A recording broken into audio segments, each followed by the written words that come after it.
kidogo nikitaka Bakunja ambao ulisoma kwa lugha ya Kiswahili ukaifurahia kweli kweli? Kwa muda mwingine zile posti za mashairi. Na kama gani, shairi gani? Ndio kidogo nataka unitajie. Nikumbuka kwa jina la Kizungu, the title, Rage Against the Dying of the Light. Na ilikuwa inazungumzia nini shairi hili? Lilikuwa linazungumzia kuhusu tunapopatwa na masaibu, tupigane vita, tusikae chini, lakini tupigane until we have fought our last. Naam. Unamaanisha kwamba watu ni kujipinda. Naam. Hakuna kulaza kupakata mikono wala yani kujipumzisha tu. Ni kuamua liwalo, kujipinda mgongo, kufanya kazi kwa bidii. Sasa wewe na Kiswahili. Umesema Kiswahili ni wewe na wewe ni Kiswahili. Maana mfanyi biashara, msomi wa biashara ambaye amejikita katika lugha ya Kiswahili, kumpata si mchezo. Je, kando na masomo yako wapenda nini hapa nje? Maana wewe ni msomi, ni mwanachuo, mwanazuoni. Kando na masomo napenda kutafuta njia za kuwekeza na kutafuta pesa. Kutafuta hela, majani ya mfukoni. Na vipi yani, labda utumele, unajua mwelimisho yule jamaa kule nje, maana ni mwanafunzi yule mwenzako pale. Na wakati mwingine kuna wale ambao wameketi tu kitantwarika, miguu juu kichwa chini, hawawezi kufanya lolote. Unaona? Sasa nataka umueleze yule bwana pale nje. Ni mbinu zipi ambazo wewe unatumia kama msomi na mtafiti wa majani ya mfukoni? Nawasaidia wenzangu ambao wanamiliki some items kwa shule kama manguo, na nawasaidia kutafuta market. Unatumia njia gani? Mitandao. Mtandao. Yamaanisha mitandao inalipa. Na lugha gani ambayo halafu unatumia? Kiingereza na Kiswahili zote kwa pamoja. Unachanganya ndimi kwa ujumla tu ili mambo yaingiane. Sasa tutoke katika chuo twende pale nyanjani. Kuna wanafunzi, si wanafunzi, kuna wafanyikazi mbalimbali ambao pia hutumia lugha ya Kiswahili. Kuna viongozi wetu. Je, unafurahia jinsi ambavyo viongozi wanapambanua maneno yao ama miswada yao kwa kutumia lugha ya Kiingereza na Kiswahili? Viongozi wengine wanatumia Kiswahili vizuri. Wana ule mfumo vizuri wanaofuatilia. Lakini wengine wanakitumia vibaya kwa kuchagua maneno ya matusi na kadhalika. Sasa himizo lako kwa viongozi ni nini? Himizo langu kwa viongozi ni wafuatilie na watumie Kiswahili kwa lugha inayofaa, na pia wawekeze katika kuimarisha wanafunzi kwenye chuo zote katika kuimarisha ile lugha ya Kiswahili. Chuo cha Kenyatta ni mojawapo kati ya zile shule vyuo bora nchini Kenya, na hata si Kenya peke yake, Afrika Mashariki na kote ulimwenguni katika kufunza ama ufunzaji wa lugha ya Kiswahili na lugha nyinginezo. Je, unafurahia jinsi ambavyo wanazuoni wanavyofundishwa na wale wahadhiri? Na je, kama kungekuwa na kitu cha kuongezea cha mno, ungeongezea nini? Wahadhiri kwa upande wa kufunza Kiswahili. Naam. Mimi siko katika shule ya wanafunza Kiswahili, lakini kulingana na marafiki zangu wanafunzwa vizuri, na the lecturers are good wenye wanafunza Kiswahili. Na himizo langu ni tuendelee kutia bidii katika kuimarisha lugha ya Kiswahili. Naam. Mtazamaji, wanasema kuwa sasa hivi sisi wenyewe wananchi wa Kenya, vita ambavyo tunapigana si vita vya matumbo, ni vita vya kuona na kusikiliza. Swala ni je, mbona huamui kutizama kipindi cha Mawimbi ya Lugha, upate kuondoliwa taka masikioni, upate kujua Kiswahili? Maanake hapa huwa tunaalika washikaji wa nguvu kutoka maeneo tofauti, si wanafunzi peke yake, wafanyi biashara, wanamuziki, kila jamii ama kila jamaa yote ambaye anashabikia lugha ya Kiswahili huwa tunamwalika ili angalau kidogo akuelimishe, upate ujuvi ama upate ujuzi wa kuzungumza Kiswahili kwa ufasaha. Na ndio maana tuna mandada hapa ambaye ametokea katika chuo kikuu cha Kenyatta na anatueleza kuhusu kujikita kwake kwa lugha ya Kiswahili na kwenye chama cha kike. Yeye ni mfanyi biashara na pia ni msomi wa lugha ya kibiashara ama lugha ya uchumi na biashara, na amejikita katika lugha ya Kiswahili. Nana, kwa mtazamo wako tu, Kiswahili kinakwenda wapi? Kwa mtazamo wangu, naam, Kiswahili kinafifia katika jamii ya leo. Maanake watu wengi wanakadiria kutumia lugha ya Kiingereza kwa wingi. Basi takrima zako za mwisho, utizame kamera ile pale, umwambie yule mtazamaji ambaye anakuona pale nje kuhusu ule wosia ambao ungempatia katika Kiswahili. Usia wangu kwa nyinyi watazamaji, naam, ni kwamba tuendelee kutia bidii katika kukikuza Kiswahili. Naam. Na pia tutazamie kuendeleza lugha ya Kiswahili kwa ujumla. Asante. Sisemi kitu na karibu studioni. Kila wakati tutakuwa tunakuita kudadavua maswala migomigo ya Kiswahili. Sisemi kitu, mpenzi wa lugha ashirafu ya Kiswahili. Wanasema kila mwamba ngoma ngozi huvutia kwake. Sisi ngoma ambayo tunaivutia hapa KUTV pamoja na producer na jamaa wote washika kamera na kila moja ni lugha ya Kiswahili. Tunane Jumapili ijayo, majaliwa ya Mwenyezi Mungu. Mimi ni Padironga. Kwa heri ya kuonana. Masaada.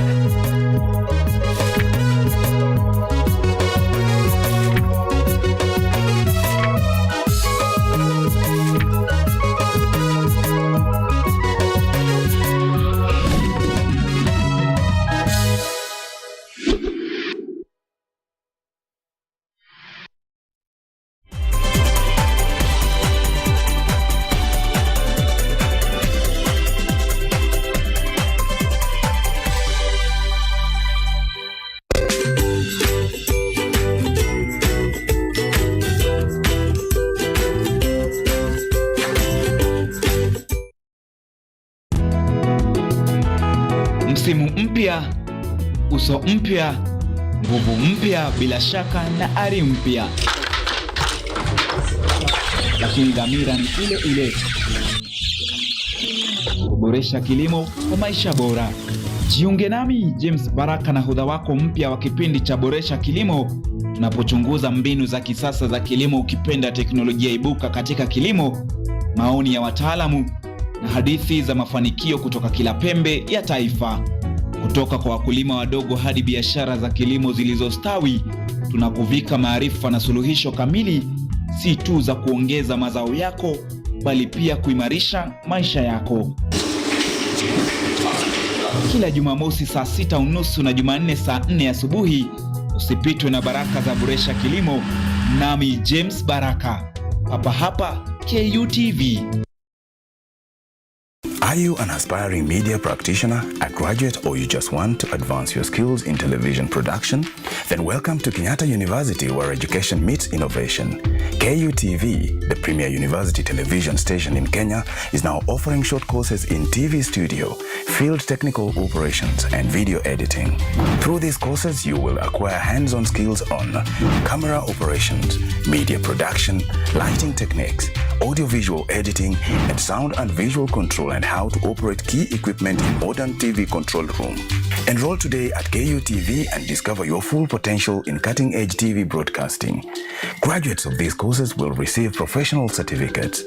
For more information, visit our offices at KUTV Studios or call us on 020-870-4252 or 020-870-4255 or SMS us on 0739-110-544. KUTV, a new experience.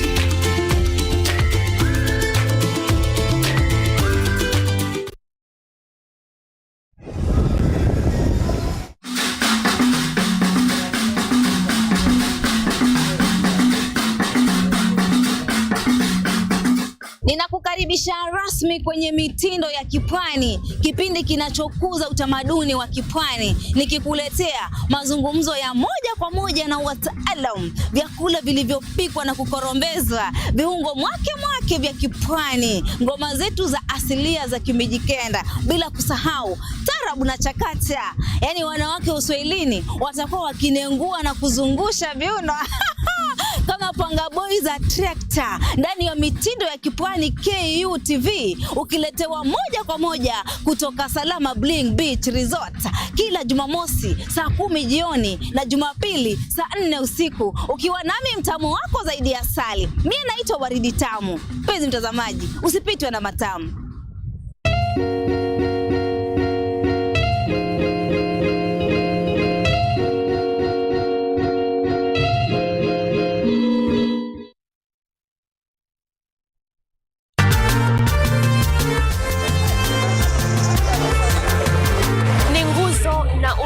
Wa jamii, kupanda shuka akawa tuzo, ukakamavu wake ukatii na kumfanya mwenye bidii. Kwa machozi na makeke akabaini jinsi ya kuweni. Huyu ni mwanamke ngangari kwa jinsi alivyo ng'ari. Mimi ni mwanamke mwake. Usikose kutazama kipindi cha mwanamke mwake nami Caroline Kimwele.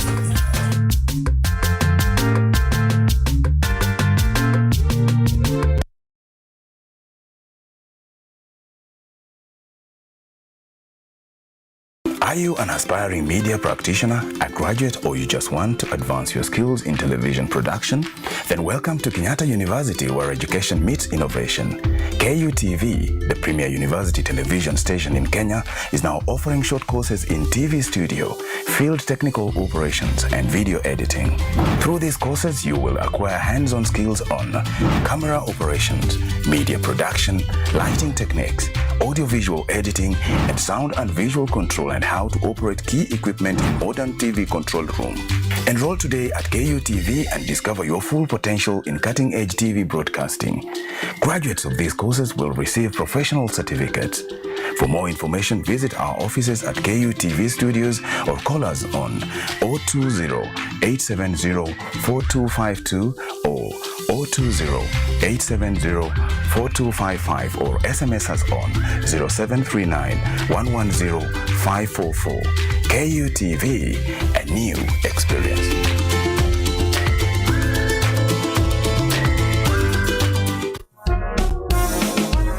A new era, a new people.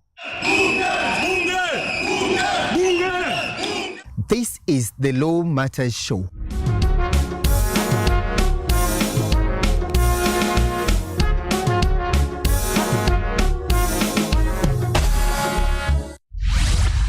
A program that brings you legal sensitization on your television. My statement is written and just the quote the prosecution. I think that this loss is a setback for Raila Odinga. What policy recommendations were fronted by the candidate? With diversity, we demystify important legal issues locally, regionally, and internationally. What Tanzanians. Join me, Elvin Onsongo, as I bring you more insights on law matters. We are looking at social issues. What is the problem? Is it the economy? Is it... Law Matters Show, creating awareness, advocacy, and enhancing lives.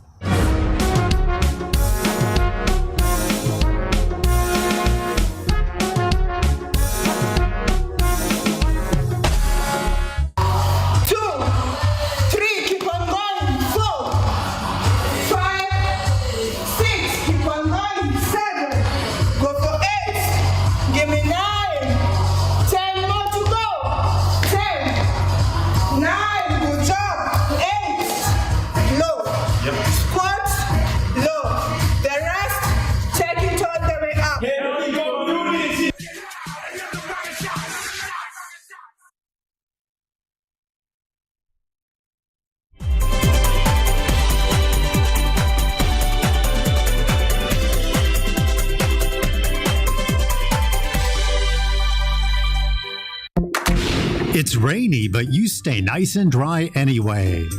And in the mountains, we want to be just as safe as on a city street. Not to mention our kids.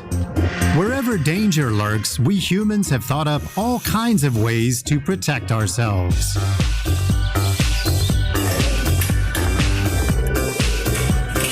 But our best bodyguards are our immune cells. They're always looking out for us.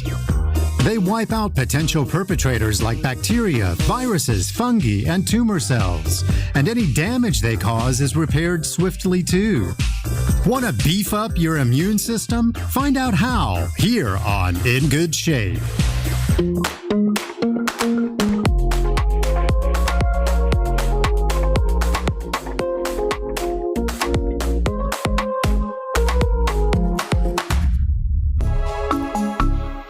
The skin is the immune system's first line of defense. It protects the body from external pathogens. It's thicker in some places than in others. Calluses are dead skin cells that form a physical barrier against invading organisms. Not on the mouth or the eyes. That would cloud your vision and stop you being able to taste.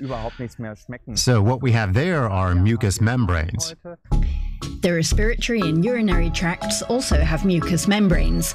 The mucus layer helps expel pathogens. The mucous membranes are composed of cells that form a physical barrier, but these are washed with a lot of saliva and other fluids. These have many components in them that have an antiviral or antibacterial effect. The intestine is the immune system's grand central station. More than half our immune cells are located in the intestinal wall. This is where most defense reactions against pathogens take place. As well as the immune system in the gut, there is of course the microbiome, all of the microbes that are found there. Because this is their habitat, other bacteria can't easily establish themselves there. They're fought off. There's no room for them.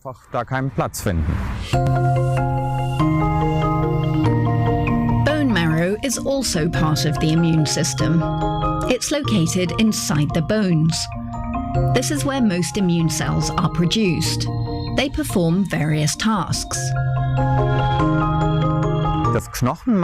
The bone marrow basically provides B-cell precursors, which mature in the fight against invaders and then produce antibodies. The thymus is a small gland under the breastbone, a specialized organ that acts as a kind of school for special white blood cells called T cells. White blood cells travel from the bone marrow to the thymus and mature there. The T-cell school is quite strict. In first grade, the teacher teaches the T-cell students what they need to respond to. And they have to do it properly. If they don't, they'll be kicked out of the class. And in T-cell school, getting kicked out means dying. T cells learn to distinguish the body's own cells from foreign invaders, or antigens. After they've been trained, some are used as killer cells against pathogens to destroy them. The spleen is also a key part of the immune system. It stores defense cells for release whenever they're needed, and also filters the blood. Basically, you can think of the spleen as a big blood sieve. The blood is filtered through it, and there are also macrophages in the margins, which we call scavenger cells. They fish out old T cells, old blood cells, and pathogens, and then dispose of them. The immune system has a huge arsenal of helpers that destroy pathogens to keep us healthy, often without us even noticing. Our immune systems are continually on red alert, and they keep a watchful eye on the entire body. Even so, pathogens sometimes can get through. But even if you get several colds a year, that's no reason to worry. But if you're constantly tired and finding it difficult to concentrate, your immune system might be under par. Smoking doesn't help. It reduces the microflora in the nose and throat that normally stop the spread of harmful bacteria. Nicotine and tar also weaken the body's ability to kill pathogens. So smoking damages your immune system, but you can also do things to strengthen it.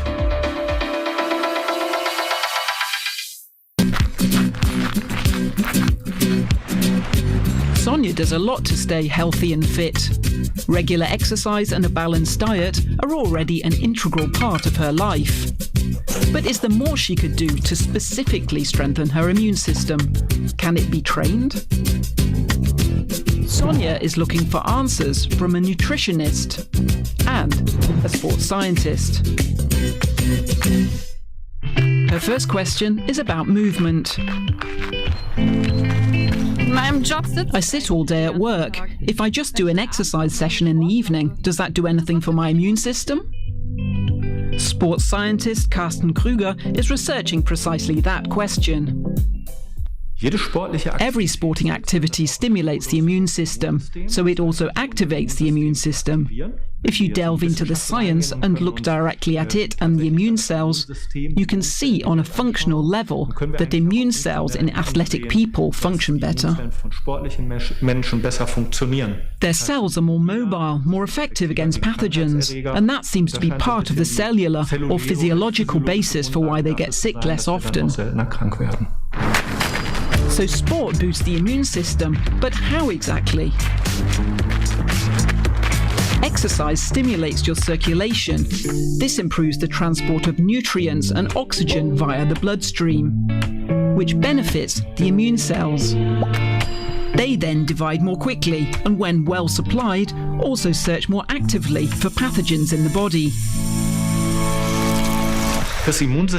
My immune system doesn't care what sport I do specifically, but it is important that I stimulate my cardiopulmonary system, the cardiovascular system, because this mobilizes and stimulates the immune cells. But whether I do that by playing soccer, jogging, or swimming is pretty irrelevant. The crucial thing is that I do it frequently, because throughout my life it will always activate these immune cells and keep them in better condition. To prevent disease, the body's immune cells split up the tasks in a clever way. The innate immune system reacts universally to any unknown pathogens. It provides a kind of basic blanket protection, but specialized immune cells also develop over the course of a lifetime. As part of the so-called adaptive immune system, they can recognize and eliminate specific pathogens for years, providing an added layer of protection. Sonia also wants to help her immune system by eating healthily. But do vitamins, fiber and trace elements really improve the immune system?